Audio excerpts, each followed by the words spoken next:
안녕하세요. 안녕하세요. 네, 오늘도 저희 이렇게 찾아왔습니다. 저희가 이번 달에 준비한 건 특집은요, 다큐멘터리 특집입니다.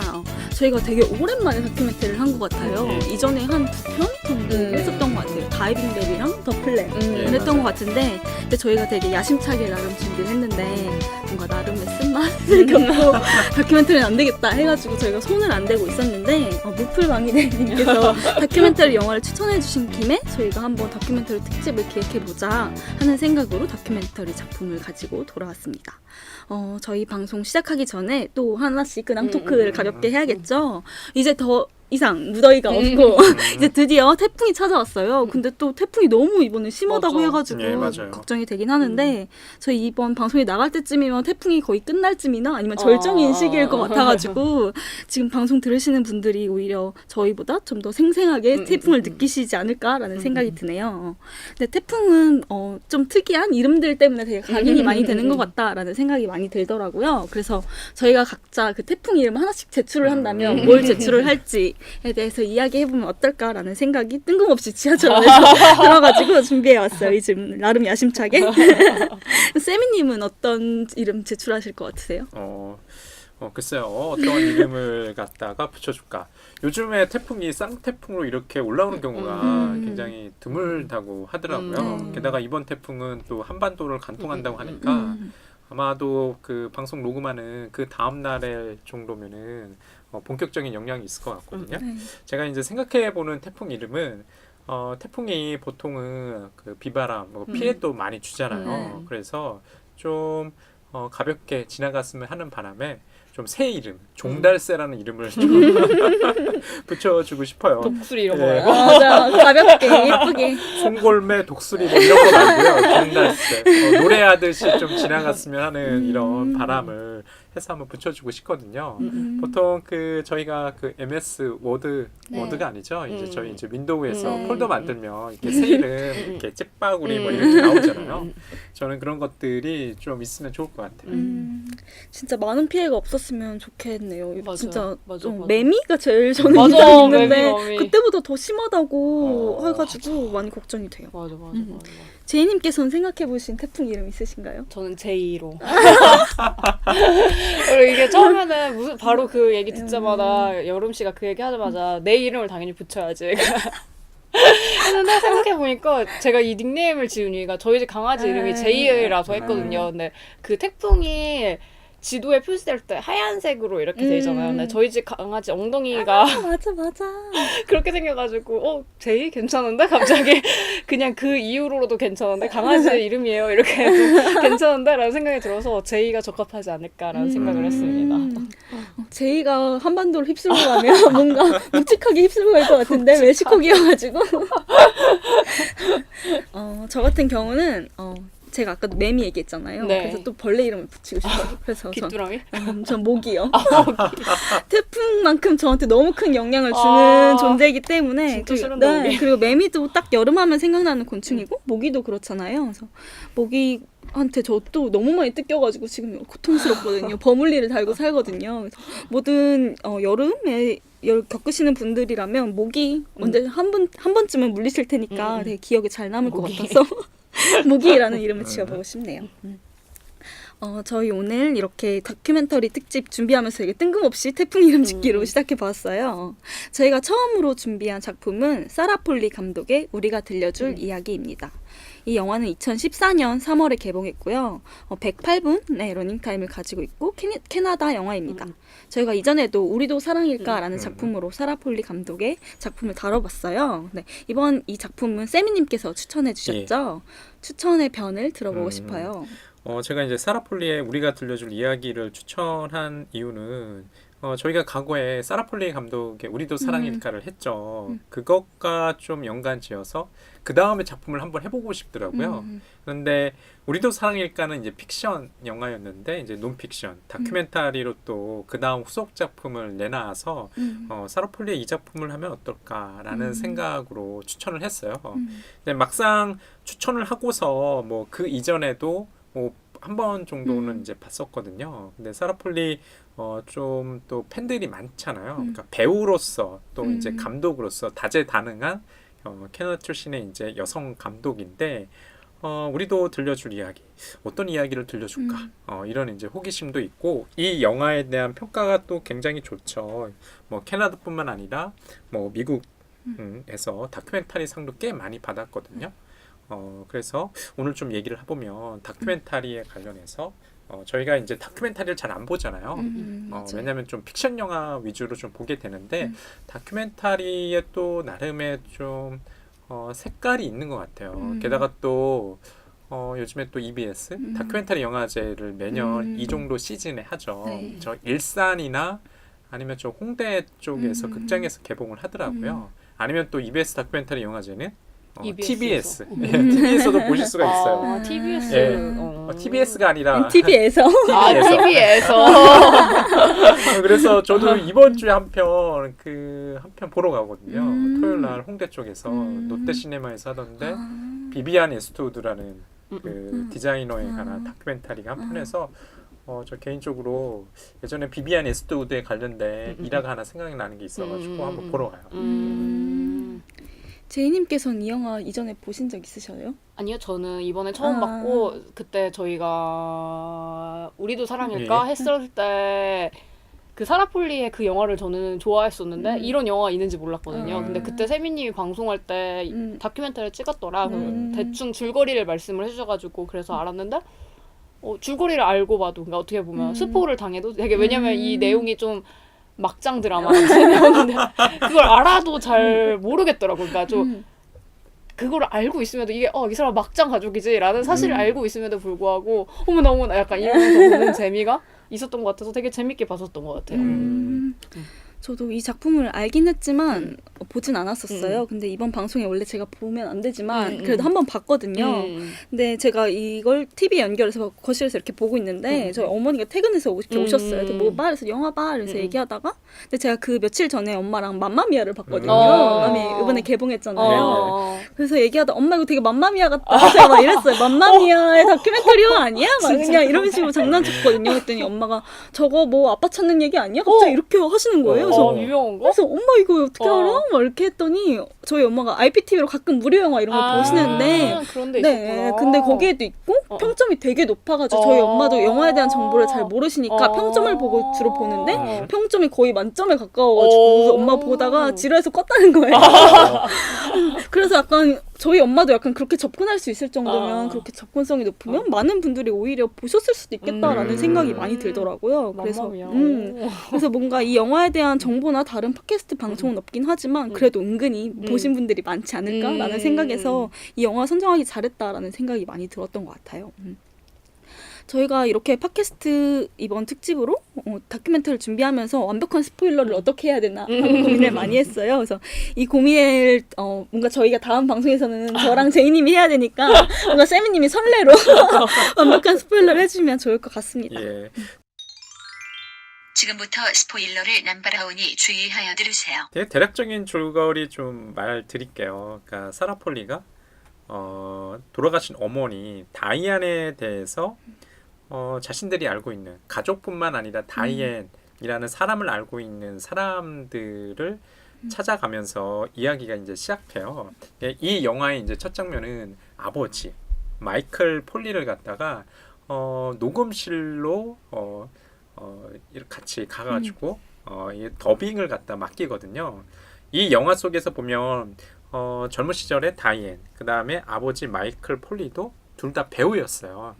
이 영화 속에서 마이클 폴리가 나레이션을 갖다가 하는데 굉장히 딕션도 좋으시고 딸한테 구박도 받아가면서 실제로 이제 더빙하는 모습을 많이 보여주죠. 이 가족들은요, 다이앤과 마이클 폴리 사이의 두 자녀, 그 다음에 뭐 사라 폴리, 그러니까 첫 번째 결혼에서도 또 두 자녀가 있어요. 그러니까 사라 폴리의 남매들이 총 5명이에요. 굉장히 큰 대가족이죠. 네.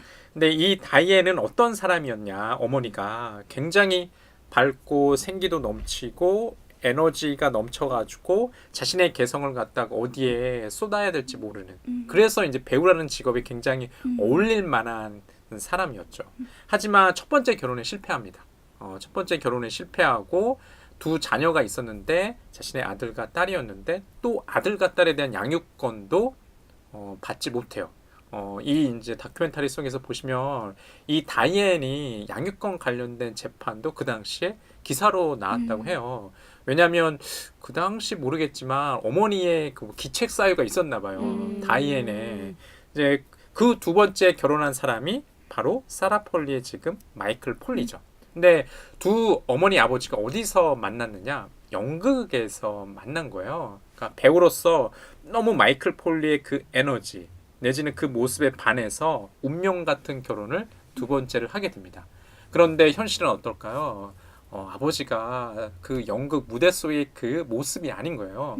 마이클 폴리는 굉장히 점잖고 사색하고 자신만의 시간을 가지기를 좋아하는 사람이고 가족을 부양하기 위해서 결국에는 연극 배우로서의 이런 커리어를 포기하고 보험 일을 하거든요. 거기에 대해서 어머니 다이앤은 굉장히 좀 많이 실망하죠. 그래서 애들을 갖다가 또 2명 낳고 그 다음에 사라 폴리 까지 이제 낳는데 중간에 그 어머니가 다이앤이 자신의 어떤 연극 배우로서의 커리어를 갖다 좀 이어가기 위해서 잠시 집을 떠납니다. 근데 이게 굉장히 큰 복선이죠. 그 이후에 집에 와가지고 한 10개월 정도, 1년 정도 이렇게 떨어져 있다가 와가지고 이제 사라 폴리를 낳는데 주변에서 많은 이제 소문들이 돌아요. 자라면서 사라 폴리를 보고서 주변에 자기 오빠 언니가 한다는 소리가 너는 아빠를 닮은 것 같지 않다 우스갯소리로 그거 가지고 이제 막 개그 소재를 찾고 막 이렇게 지내거든요. 그러다가 어머니께서 불시에 암에 걸리십니다. 그래서 사라 폴리가 한 10살 정도의 어머니께서 이제 돌아가시죠. 그러니까 사라 폴리는 이런 배경 가운데서 어머니를 알고 있는 가족뿐만 아니라 어머니의 친구들, 어머니의 또 지인들을 찾아가면서 어떤 비밀을 하나 발견하게 됩니다. 아까 우리 여름님께서 막장 드라마라고 말씀하셨는데 일종의 가족의 비밀이 있어요. 그 가족의 비밀이 이 영화 속에서 어떻게 보면은 정말 들려줄 이야기인지 아니면은 이 출생의 비밀을 둘러싼 어떤 다른 진실을 들려줄 건지 이것은 조금 저희가 이야기를 해보면 재미날 것 같아요. 네, 세미님께서 잘 설명해 주셨는데 그래서 저희가 다음에 녹음할 때 제가 어떻게 완벽한 스포일러를 해야 될지 걱정이 될 정도로 정말 잘 설명해 주셨어요. 아까 말씀하신 것처럼 이게 막장 드라마와 같은 출생의 비밀이라는 요소가 있는데 많은 분들이 이 영화를 평가할 때 출생의 비밀이 아름다워지는 마법 뭐 이렇게 그래요? 네, 이렇게 많이 평하시더라고요. 그쵸, 약간 막장의 소재이기도 하지만 그게 어떻게 가족의 사랑으로 이렇게 포장될 수 있는가? 포장되기보다는 어떻게 그걸 연결시킬 수 있는가를 중심으로 살펴볼 수 있는 작품인 것 같아요. 이 이야기를 듣다 보니까 이 영화의 처음 시작이 다이앤이라는 엄마로 시작됐다는 게 굉장히 중요한 포인트인 것 같아요. 이 영화는 왜 도대체 엄마 다이앤으로 시작될까요? 글쎄요, 저도 좀 그런 질문이 먼저 들었어요. 이 속에서도 처음에 인터뷰를 갖다가 자기 오빠 언니를 하는데 그 중에 하면 그렇잖아요. 야, 뭐 이거 찍어봤자 재미있겠어? 이런 얘기를 갖다가 오빠가 되게 시큰둥하게 얘기해요. 또 한편으로는 자기가 이 화면 속에 나오는 거에 대해서 굉장히 좀 흥분된 모습도 보여주면서 왜냐하면 지금 사라 폴리는 굉장히 어린 시절부터 그 배우로서 활동하고 우리식으로 얘기하면 캐나다 국민 여동생이었다고 하더라고요. 그리고 그 이후 성장에서도 배우로서 커리어가 굉장히 순탄하게 이어진 사람이었고 저도 사라 폴리를 좀비 영화에서 한번 본 기억이 나거든요. 미스터 노바디. 예. 맞나? 미스터 노바디는 아니었던 아닌가? 것 같고 뭐 새벽의 저주였던 것 같은데 몇 편이었는지 잘 기억은 안 나요. 그러니까 얼굴이 익숙한 그 감독이자 배우예요. 그런데 모르겠어요. 제가 생각했던 첫 번째 이유는 사라 폴리가 한 10살 정도 때 어머니가 갑자기 암에 걸려서 돌아가세요.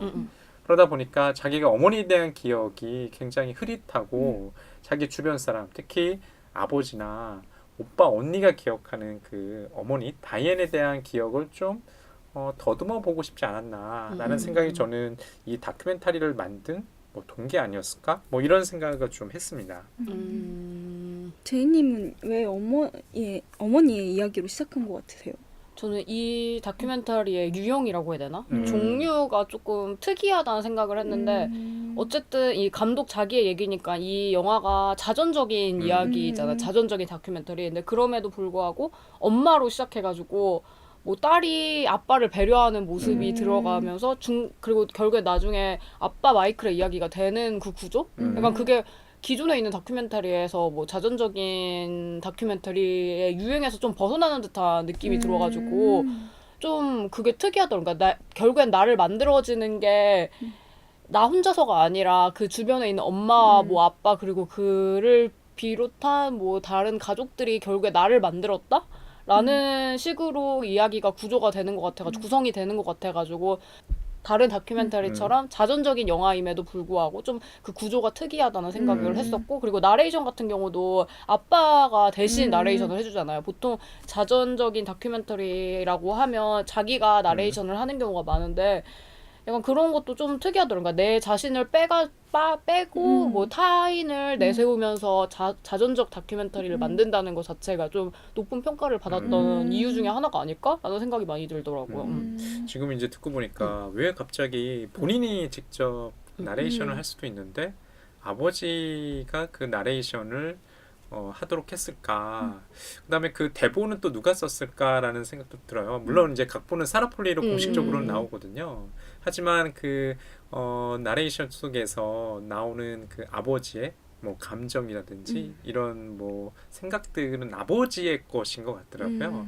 근데 그것도 재밌지 예. 않아요? 그 아빠가 예. 진짜 감정이 고파져서 막 이거 읽잖아요. 예. 그러면 다시 아빠 하려고? 한 줄만 다시 읽어달라고. 맞아요. 근데 그거를 그냥 보내잖아. 그러니까 자기가 생각했을 때 자기가 감독으로서는 이 뜻 이렇게 말하면 안 되는데를 알고 아빠 거기 다시 읽어주세요 라고 했는데 그 모습을 다 보여주는?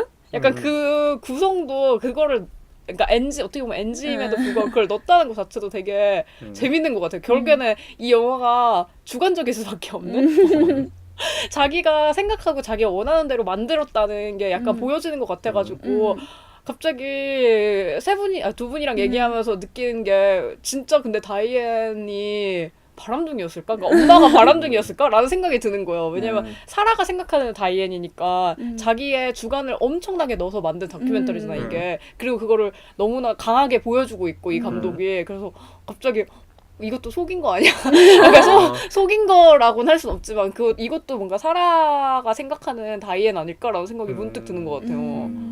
근데 어머니 다이앤의 기억을 찾아서인데 사실 이 영화의 부제를 붙여본다면 그 다이앤 어머니에 대한 기억들이라는 게 사라 폴리의 기억은 잘 없는 것 같아요.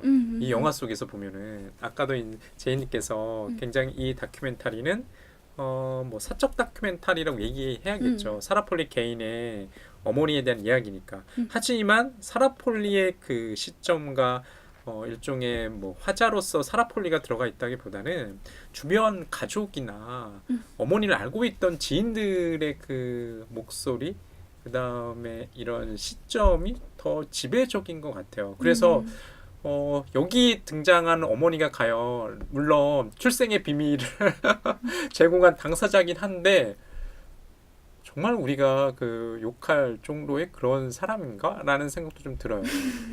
네, 그리고 굉장히 좀 개인적이라고 전 생각하거든요. 제가 좀 나이가 들다 보니까 뭐 연인 간 아니면 그 부부 간 말 못할 비밀도 많잖아요. 그러니까 사라 폴리 어머니였던 다이앤도 그 시대에 어떻게 보면은 좀 갇힌 사람이었던 것 같아요. 첫 번째 결혼에 실패하고 두 번째 결혼도 자기가 원하던 사람은 아니었지만 아이들을 잃을까봐 그 이혼을 좀 주저주저 했다는 뭐 이런 뭐 대목도 나오거든요. 저 같은 경우도 이 영화가 다이앤에 대한 이야기로 시작을 하지만 다이앤이란 그 존재 자체는 계속 공백이잖아요. 어쩔 수 없이 죽은 사람이니까. 그래서 그 공백에 대해서 이야기를 하기 위해서 아버지를 나레이터로 썼나라는 생각이 많이 했어요. 그게 공백을 기억을 둘러싼 여러 인물들의 이야기를 통해서 기억이란 얘기를 오히려 기억이란 주제에 대해서 이야기하고 있다라는 생각이 들어서 이게 굉장히 사적 다큐멘터리 같으면서도 되게 기억이라는 화두를 던지고 또 영화라는 그 장르에 대한 화두를 던져가지고 사적 다큐멘터리인 척하는 공적 다큐멘터리라는 생각이 저는 되게 많이 들었거든요. 아까도 말씀하신 것처럼 사라는 어렸을 때 어머니를 잃었기 때문에 사라의 직접적인 어머니에 대한 기억이 전혀 나오지 않고 주변 인물들의 기억들만 나오잖아요. 그래서 오히려 사라가 고민하고 갈등하는 것은 거의 다 영화 후반부에 등장하는데 거의 다 보면 이 영화를 어떻게 만들 것인가 아니면 엄마를 어떻게 기억할 것인가에 대해서 아버지 마이클 뿐만 아니라 헨리랑도 갈등하는 모습이 나와가지고 오히려 사라가 고민하고 있는 건 엄마 다이앤에 대한 존재가 아니라 영화나 기억이라는 그 화두 자체에 대한 고민이라는 생각이 많이 들더라고요. 그래서 이 영화가 높게 평받는 이유도 그것 때문이 아닐까? 그리고 제이님께서 이 영화가 조금 새롭게 느껴졌다라는 것도 그것 때문이 아닐까라는 생각을 많이 했던 것 같아요. 그래서 이 영화는 어찌됐든 기억이라는 퍼즐을 맞춘다라는 생각이 드는데 이 기억이라는 화두에 대해서 이야기해보고 싶어요. 세미님께서는 기억이라는 고민 해보시나요? 저는 이제 요즘에 그 책을 읽고 있는데 그 간식 갖고 있는 그 이론가 그러니까 요즘에 발터 벤야민에 대한 정기를 한 편 읽고 있거든요.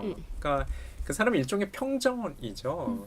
그러니까 저는 그 정기를 과거에는 그렇게 어린 시절에만 위인전 있잖아요. 그 정도만 읽고 그 이후에 이런 식의 정기 뭐 평전을 그렇게 좋아하는 사람은 아니에요. 그런데 요즘에 좀 흥미롭게 읽어요. 왜냐하면 그 사람의 그 어떤 글, 말이나 이런 것들은 그 사람의 어떤 사적인 경험이 들어갈 수밖에 없는 것 같더라고요. 그러니까 그런 개인사에 대한 이야기 중에 컨텍스트를 제공하면 그 사람이 얘기한 어떤 글이라든지 말이 더욱더 좀 잘 이해가 되는 것들 같아요. 그렇게 생각해보면 이 영화도 진실을 쫓는다? 과연 어머니를 물먹이기 위해서 진실을 쫓는가? 그건 아닌 것 같아요. 그러니까 어머니에 대한 기억을 퍼즐을 맞춰 나가는데 그것도 처음에 사라 폴리가 의도했던 건 아니에요. 좀 그게 더욱더 놀라운 것 같아요. 만약에 어머니에 대한 비밀이 없었으면 어땠을까? 이 영화는 어떻게 흘러갔을지 잘 모르겠어요. 그러면 이 영화 재미났을까? 라는 생각도 들고 그런 면에 있어가지고 굉장히 좀 재밌거든요. 이 영화가 크게 편집상의 구성은 인터뷰와 그 재연 드라마거든요. 그러니까 다큐멘터리 논픽션이긴 하지만 중간중간에 픽션이 들어가 있습니다. 그게 마치 과거에 다이앤이 아니면 가족들이 직접 찍은 어떤 홈 비디오 형식으로 들어가 있긴 하지만 그거는 픽션이거든요. 근데 그 영화를 보는 도중에 전혀 몰랐어요. 저도요. 예, 막상 그 영화가 끝나고 나서 이 영화에 대한 정보를 찾아보고 방송 준비를 하다 보니까 배우들이 나열되어 있는 거예요. 저 모습이 어머니 과거 모습이 아니구나. 아버지의 과거 모습이 아니구나. 너무 닮지 않았어요? 예, 너무 닮았어요. 맞아. 그래서 너무 놀라웠던 것 같고 이 영화의 그 개성은 저는 그렇게 생각하거든요. 기억은 굉장히 부서지기 쉽고 사그라들기 쉬운데 그런 조각들 파편들을 막 모아서 어머니에 대한 어떤 이런 모자이크를 만드는 거예요. 그러니까 그게 정말 진실일까? 저는 모르겠어요. 정말 마지막 그 순간에도 어머니의 비밀은 다 밝혀진 것 같지는 않아요. 제이님께서는 기억이라는 주제가 이 영화에 녹아있다고 생각하셨나요? 저도 약간 이 기억이라는 거 가지고 여러 사람이 이렇게 뭐라고 하지? 그 이렇게 둘러싸가지고 공 던지기 하는 듯한 느낌이 들어가지고 그래서 뭐 가족들이 생각하는 엄마랑 뭐 같이 일했던 동료들 혹은 뭐 엄마의 가족분들이 친지분들이 생각하는 엄마랑 또 다르잖아요. 그러니까 그런 게 어떻게 보면 충돌되면서 재미를 만드는 것 같아가지고 좀 재밌더라고요. 그러니까 기억을 엄마에 대한 기억을 공유한다는 거 자체가 되게 의미 있는 일이기도 한데 이 사라한테는 어떤 느낌이었는지는 잘 모르겠어요. 그러니까 좀 그 이야기를 공유하고 우리로서는 되게 좋지 않았을까? 왜냐면 10살이니까 어렸을 때에 별로 없는 엄마에 대한 얘기를 하는 거니까. 근데 자기의 그런 엄마에 대한 의견 같은 거는 좀 빠져있는 것 같아서 그러니까 정작 사라 폴리가 생각하는 엄마에 대한 기억은 없는 것 같아가지고 좀 뭐라고 하지? 미완으로 약간 남겨둔 아. 느낌이 드는 것 같다 생각이 들어요. 그것도 그렇고 사라폴리가 어릴 때부터 배우 활동을 했다고 하더라고요. 물론 어머니가 데리고 다녔겠죠. 데리고 다녔는데 그런 직업에서 보는 어머니랑 직접 자기가 가족으로서 정말 어머니로서 보는 어머니 좀 달랐을 것 같거든요. 그런 이유도 있지 않을까 하는 생각도 했어요. 사라폴리가 너무 어릴 때부터 이렇게 일을 해서 어머니 진정한 어머니의 모습을 몰랐던 것 같아요. 돌아가시고 나니까 좀 벌써 이 영화를 찍었을 때가 사라폴리도 꽤 좀 나이가 든 30 무렵 아니었나요? 그 무렵에 찍은 것 같기도 하고 굉장히 또 재미난 게 이 영화 속의 인터뷰 도중에 그 언니가 인터뷰 도중 그러잖아요. 누이가 사라폴리 누이가 2명 있고 사라폴리까지 3명인데 다 이혼을 했다는 맞아. 어머니처럼 유전이라고 뭐 이런 식으로 이제 자학 개그를 하거든요. 그런 것도 굉장히 재미난 것 같아요.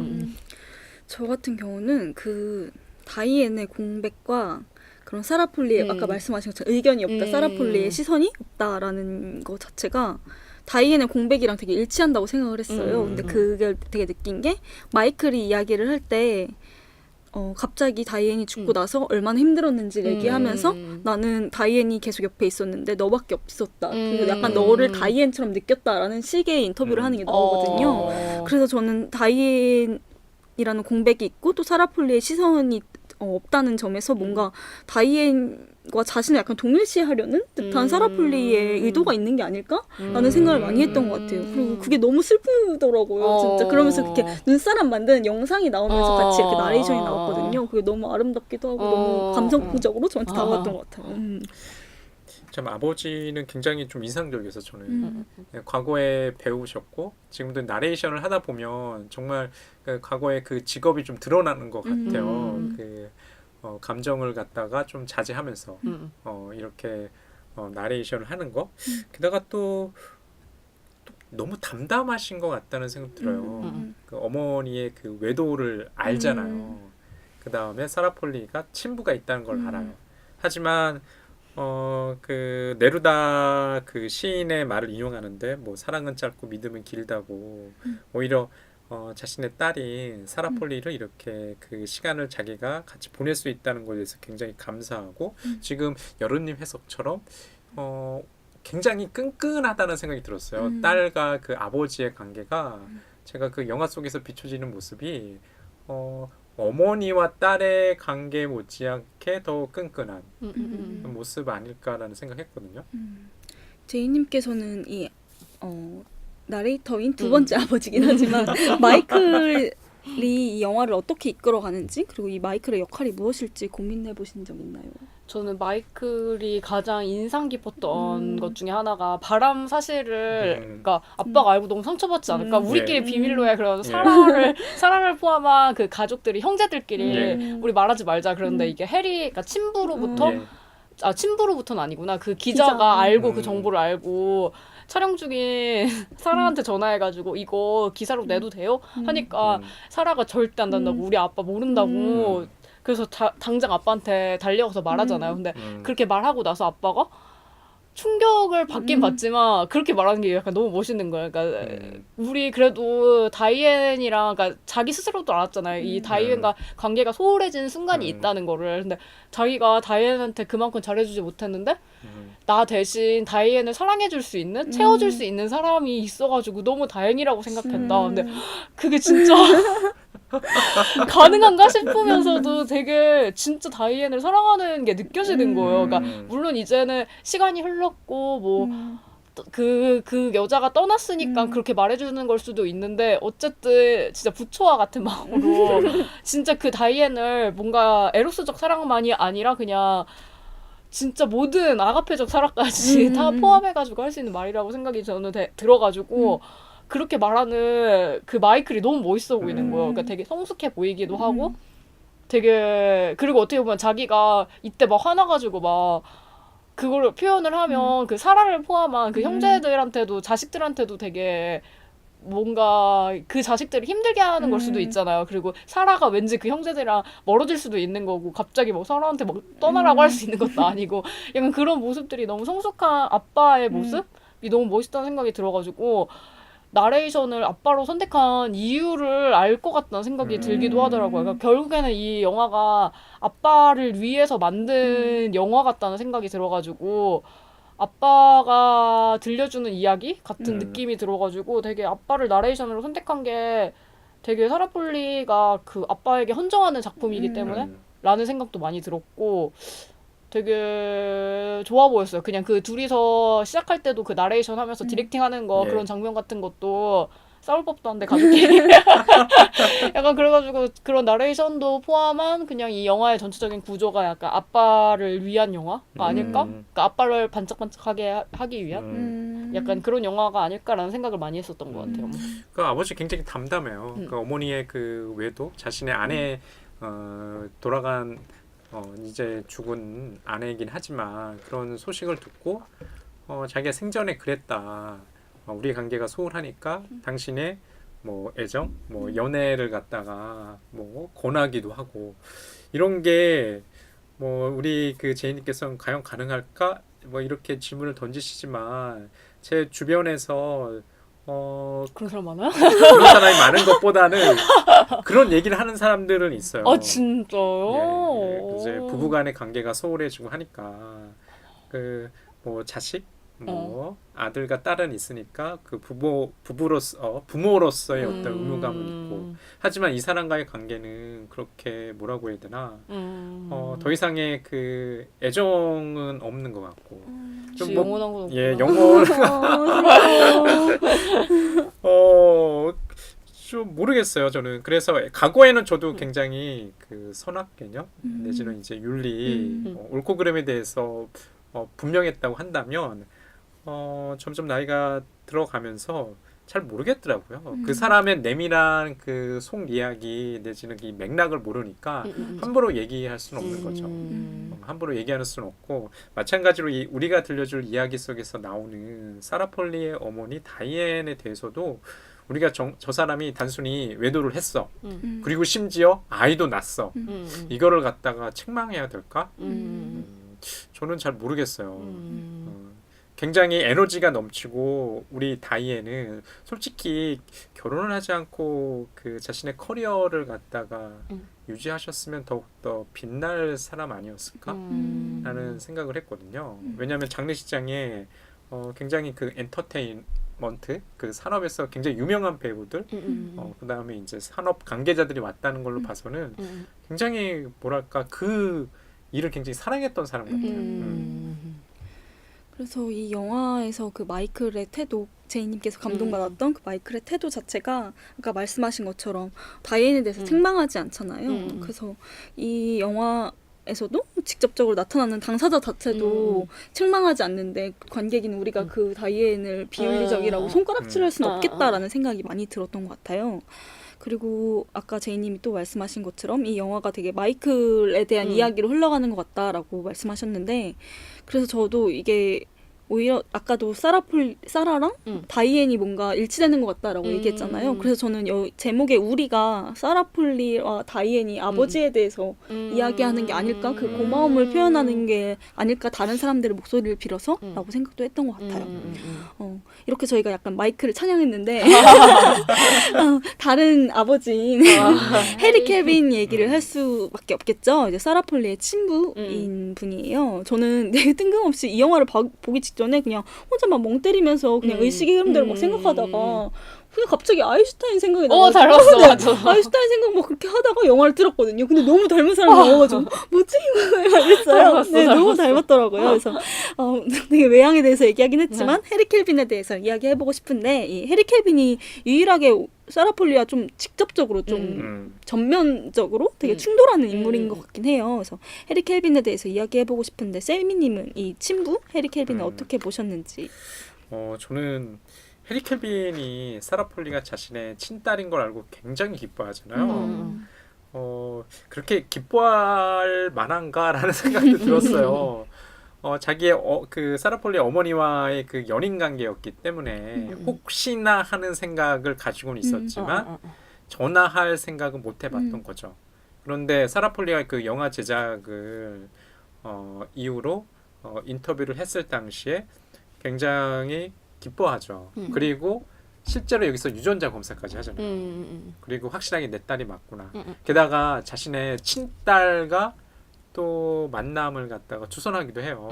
그러면서 둘의 공통점, 환하게 웃을 때 잇몸이 드러난다고 이렇게 가족 유사성을 갖다가 발견해서 굉장히 좋아하거든요. 근데 잘 모르겠더라고요. 물론 시간은 오래 흐르긴 했지만 여기서 등장하는 또 하나의 아버지, 아까 얘기했던 그 마이클 폴리와의 관계보다는 그렇게 가까울 수는 없을 것 같아요. 게다가 또 이 사람도 영화 제작 내지는 그런 일을 했던 사람이기 때문에 사라 폴리한테 이 다큐멘터리의 방향에 대해서 좀 개입한다는 생각도 들더라고요. 가족의 한정에서 인터뷰를 진행해야 된다. 어머니에 관한 다큐멘터리를 만들 때. 그래서 그래야 진실이 드러날 거다라고 하는데 사라 폴리 거부하잖아요. 그래서 어머니를 알고 있는 모든 자기가 인터뷰할 수 있는 인터뷰할 수 있는 사람한테 다 하는데 사라 폴리의 그 방향이 맞는 것 같다는 생각을 했어요. 왜냐하면 이 영화가 완성되고 관객들이 환호하고 그 다음에 뭐 영화제에서 수상 이런 경력들이 있다는 것은 만약에 가족의 한정에서 우리가 들려줄 이야기를 만들었다면 그냥 가족끼리 보면 되지. 뭐하러 그렇게 만들 필요는 없잖아요.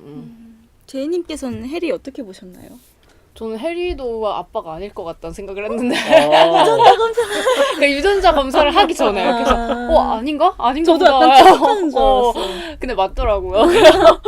그래서 맞구나 했는데 저는 그 해리와 충돌하는 과정들을 보면서 이 영화 자체가 좀 사라 폴리가 생각하는 다큐멘터리의 방향에 굉장히 부합한다는 생각을 많이 했는데 결국에는 아빠랑 싸웠던 이유도 뭔가 아빠는 뭐 사실과, 그러니까 해리는 사실과 진실이 중요하다고 생각하는 거고, 사라 폴리는 이 진실을 둘러싼 해석이 중요하다고 생각해가지고 둘이 갈등이 일어난 거잖아요. 그래서 그 과정을 보여주기 위해서 어떻게 보면 그 충돌의 장면도 넣은 것 같기도 했고, 그리고 어쨌든 사라 폴리가 감독이었기 때문에 사라 폴리의 뜻대로 이 영화가 가족만이 아니라 그 다이앤의 주변 사람들의 얘기를 종합적으로 하면서 다이앤에 대한 해석이라고 볼 수 있는 다큐멘터리인데 약간 그런 게 좀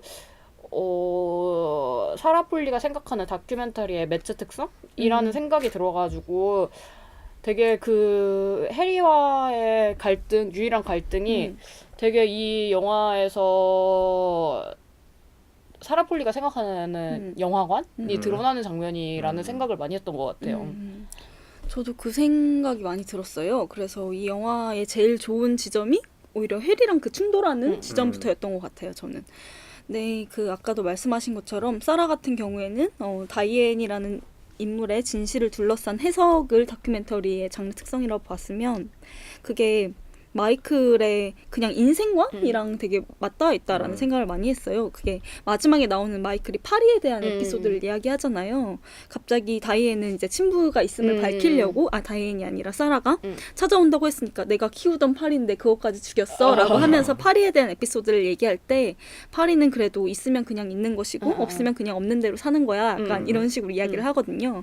그게 파리가 아니라 진실에 대한 이야기를 하는 게 아닐까라고 생각을 했던 것 같아요. 이 공간에 진실이 있으면 있는 거고 없으면 없는 대로 그냥 우리가 이걸 다 그냥 받아들이고 사는 거고 진실은 사실은 존재하지 않아 라고 이야기하면서 삶의 모순을 이야기하는 것 같아요. 사라 폴리도 계속해서 모순에 대해서 강조하잖아요. 그래서 진짜 마이클과 사라가 정말 얼마나 밀착되어 있는지 그게 인생관이면서도 동시에 영화관을 관통한다라는 생각이 많이 들어서 이 영화가 그냥 어머니에 대한 기억 그리고 아니면 사라의 인생에 대한 이야기이기도 하지만 정말 영화관에 대한 이야기가 아닐까라는 생각을 많이 했던 것 같아요.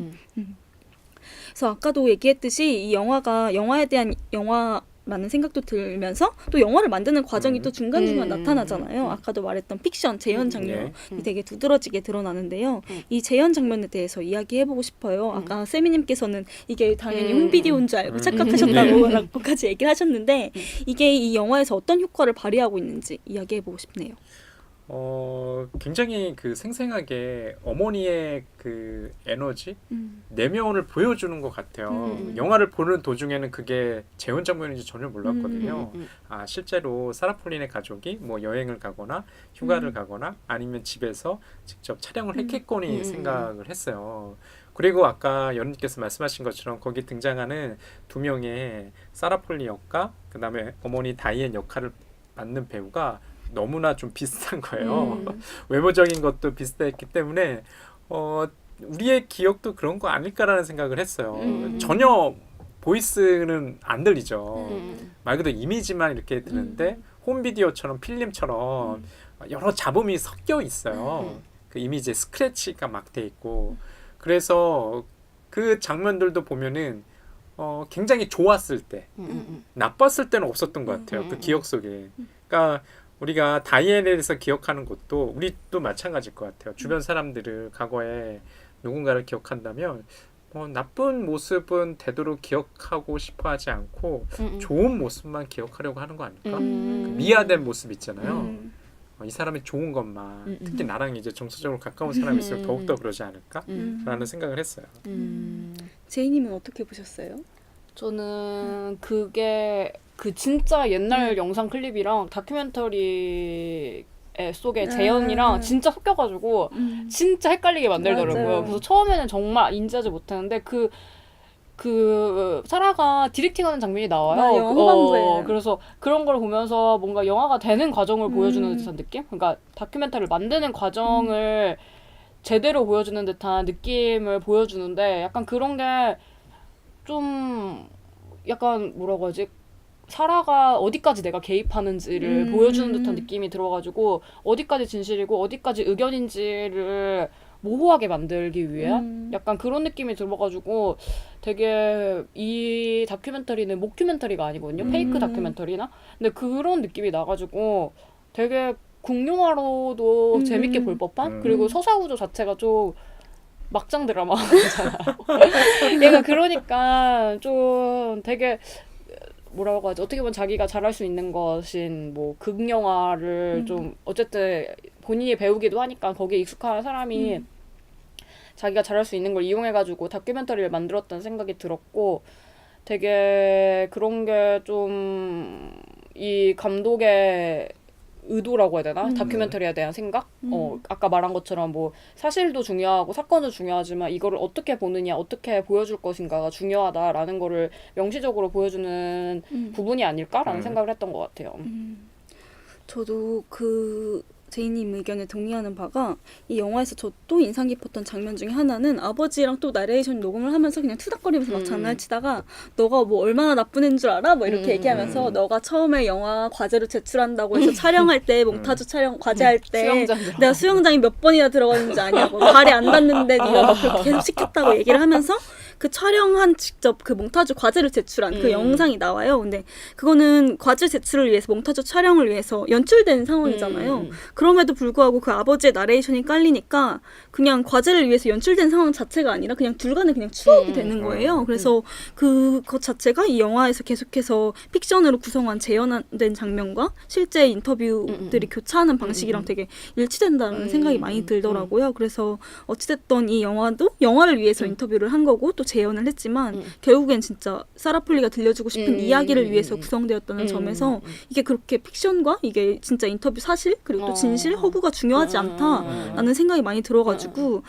더 감동적으로 이 영화가 다가왔던 것 같아요. 그리고 이 영화에서 좀 가장 큰 포인트 중에 하나는 엔딩 크레딧에 보이는 스토리텔러라는 자막인 것 같아요. 이 스토리텔러라는 표현에 대해서 어떻게 생각하시는지 한마디씩 듣고 싶어요. 여기서 스토리텔러가 누군가요? 아버지인가요? 다 그냥 다 출연자들을 다 아, 스토리텔러라고요. 아, 거기서 이제 스토리텔러라고 나오는군요. 참 그게 참 특이한 것 같아요. 그러니까 이야기를 말해주는 사람이잖아요. 이야기니까 이야기는 많은 게 섞여 있는 것 같아요. 사실을 모아서 그 사실의 그 선후관계만 바꿔도 다른 이야기가 되거든요. 그러니까 그게 좀 재미난 것 같아요. 이 영화가 아까 다큐멘터리이기 때문에 논픽션이긴 하지만 픽션과 굉장히 많이 오버랩되어 있거든요. 그래서 우리네 현실도 그러지 않을까라는 생각을 하거든요. 내가 어떻게 그 이야기, 그 기억을 갖다가 지금 생각하고 있지. 그런 면에서 굉장히 과거라는 게 이게 고정되어 있는 것 같지 않고요. 현재를 기준으로 해서 굉장히 다른 식으로 이렇게 창조될 수 있는 여지가 있지 않나? 제가 그 아까 종전에 요즘에 뭐 벤야민 평전을 읽다고 하는데 벤야민이 평생 관심 가졌던 주제 중에 하나가 어떤 역사적 기억이었다고 해요. 그런데 그 기억이 과거가 현재에 맞는 고정된 관계가 아니라 여러 다양한 관계 내지는 가능성을 갖다가 생각했다고 하거든요. 그런 면에서 사라폴리 감독의 이 영화는 그런 걸 보여주는 거 아닐까라고 해서 좀 흥미로운 것 같아요. 제이님께서는 이 엔딩 크레딧 어떻게 보셨나요? 저는 그 부분이 되게 진짜 다큐멘터리라는 매체 특성이 완전히 드러나는 부분이라고 생각을 했거든요. 왜냐하면 같은 사안을 두고도 어떤 영화 감독이 붙느냐에 따라서 맞아. 어떻게 보여지는가 다르잖아요. 근데 그게 진짜 극명하게 드러나는 장르가 저는 다큐멘터리라고 생각을 해가지고 누가 보느냐 그러니까 이야기하는 주체에 따라서 이야기가 달라지기 때문에 되게 말하는 사람이 중요하다고 생각을 하는데 또 여기서도 크레딧에서 그 출연자들 모두를 그냥 스토리텔러라고 말을 하니까 되게 이야기라는 데에 중요하게 이 감독이 생각하는 것 같아가지고 제가 생각하기에는 되게 좋은 다큐멘터리 감독으로서 자세가 아닌가라는 생각을 많이 했던 것 같아요. 저도 저희가 전에 다뤘던 우리도 사랑일까 같은 경우는 저희가 되게 이미지에 대해서 얘기를 많이 했던 것 같아요. 그래서 그때 사라폴리 감독은 비주얼 텔러였던 것 같고 또 우리가 들려줄 이야기라는 다큐멘터리 작품에서는 스토리텔러인 사라폴리를 만나볼 수 있었던 것 같아서 되게 재밌었던 시간인 것 같네요. 저희 오늘 이렇게 다큐멘터리 특집 첫 번째 영화로 사라폴리 감독의 우리가 들려줄 이야기에 대해서 이야기해 보았습니다. 마지막으로 필름 필터링 시간을 거쳐야겠죠. 세미님 이 영화를 추천해 주셨지만 이 영화를 보실지 안 보실지 어떤 결정을 내려주실까요?